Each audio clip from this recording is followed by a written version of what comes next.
Hello everyone. आज के इस लेक्चर में हम लोग जानेंगे कॉमा लगाने का फैन बॉयज रूल। कई बार हम लोग नहीं समझ पाते हैं कि कॉमा कहाँ पे लगाना है और कॉमा कहीं पे नहीं लगाना। बहुत सारे बच्चे जब आंसर लिखते हैं तो उसमें भी ये गलती होती है। तो कई सारी जगहें होती हैं जहां पे हमें ये ध्यान रखना होता है कि कॉमा कहाँ कहाँ पे लगना है। एक रूल उसी में से कॉमा लगाने का है फैन बॉयज रूल। ये फैन बॉयज रूल क्या है? एक्चुअली में ये फैन बॉयज का हम आपको बताते हैं कि इन फैन बॉयज का क्या मतलब होता है। देखिए, ये जो फैन बॉयज है, इस फैन बॉयज में इफ का मतलब होता है फॉर, ए का मतलब होता है एंड, एन का मतलब होता है नॉर, बी का मतलब होता है बट और येट सो। तो इसी का एक्रोनिम यानी शॉर्ट में एक्रोनिम इसका क्या है? Fan boys. तो फैन बॉयज रूल क्या है कॉमा लगाने का? यानी कि सेंटेंस में अगर ये फैन बॉयज आएंगे यानी ये फॉर एंड नॉर बट और येट सो, तो आपको कॉमा लगाना पड़ेगा, लेकिन हर जगह पे नहीं। किस जगह पे, आइए समझते हैं। जैसे देखिए, अब इस सेंटेंस को आप पढ़िए। इसके अंदर लिखा हुआ है द विटनेस वॉज लेट, जो गवाह था वो लेट था। द जज अलाउड हिम, लेकिन जज ने उसको अलाउ कर दिया। अब यहां पे ये आप देखिए कि ये दोनों सेंटेंस अलग अलग हैं। ये भी एक सेंटेंस है, ये भी एक सेंटेंस है। अब हम लोग इस सेंटेंस को जोड़ना चाहते हैं। कैसे? हम लोग लिखना चाहते हैं कि the witness was late but the जज अलाउड हिम। विटनेस लेट था लेकिन जज ने उसको अलाउ कर दिया। तो हम लोगों ने यहां पे बट का इस्तेमाल किया सेंटेंस को जोड़ने के लिए। बट क्या है? बट एक फैन बॉयज है। बी आप जानते हैं, बी का मतलब बट, ठीक है। तो बी जो है, बट जो है एक फैन बॉयज है।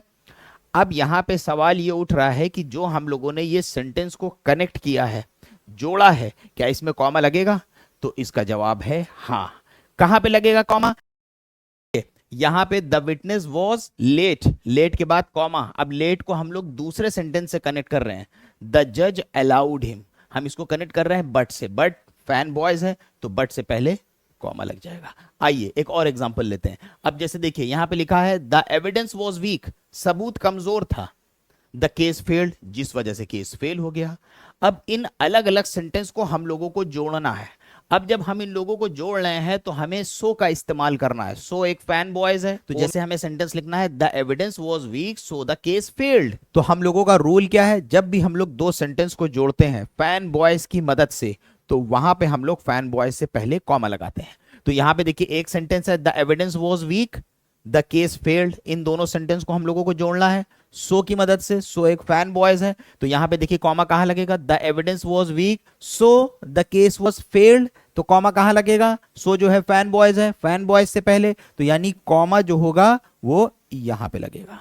समझ में आ गया आप लोगों को? मान लीजिए कि जैसे हमने बोला कि एक सेंटेंस दूसरे सेंटेंस को फैन बॉयज की मदद से अगर हम लोग जोड़ेंगे तो फैन बॉयज से पहले कॉमा आएगा। लेकिन मान लीजिए कि अगर एक तरफ सेंटेंस है और एक तरफ सिर्फ एक वर्ड है, तो क्या कॉमा आएगा? जैसे मान लीजिए हमने बोला कि I like T and coffee. And जो है फैन बॉयज है, तो क्या एंड से पहले कॉमा आएगा? आइए इसको समझते हैं। देखिए, अगर जैसे मान लीजिए हमने बोला है आई लाइक पिज्जा, ये क्या हो गया? एक सेंटेंस हो गया। लेकिन इस सेंटेंस को हम लोग सिर्फ एक वर्ड से जोड़ रहे हैं फैन बॉयज की हेल्प से। यहां पे फैन बॉयज क्या है? एंड। तो क्या कॉमा लगेगा? तो इसका जवाब है नहीं लगेगा। तो यानी अगर हम लोग सेंटेंस को किसी वर्ड से जोड़ते हैं फैन बॉयज की हेल्प से, तो कॉमा नहीं लगेगा। आइए आगे बढ़ते हैं। तो जैसे देखिए, शी इज स्मार्ट एक सेंटेंस हो गया, बट लेजी, लेजी क्या है? एक वर्ड है। अब आप लोगों को कमेंट करके बताना है कि क्या इन सेंटेंस में कॉमा लगेगा, और लगेगा तो कहां पे लगेगा। जैसे देखिए, आई वॉज टायर्ड, मैं काफी टायर्ड था। सो आई वेंट टू स्लीप, जिस वजह से मैं सोने चला गया। सो फैन बॉयज है। जब दो सेंटेंस को जोड़ेंगे तो फैन बॉयज से पहले कॉमा आता है। अब बताइए क्या इसमें कॉमा लगेगा?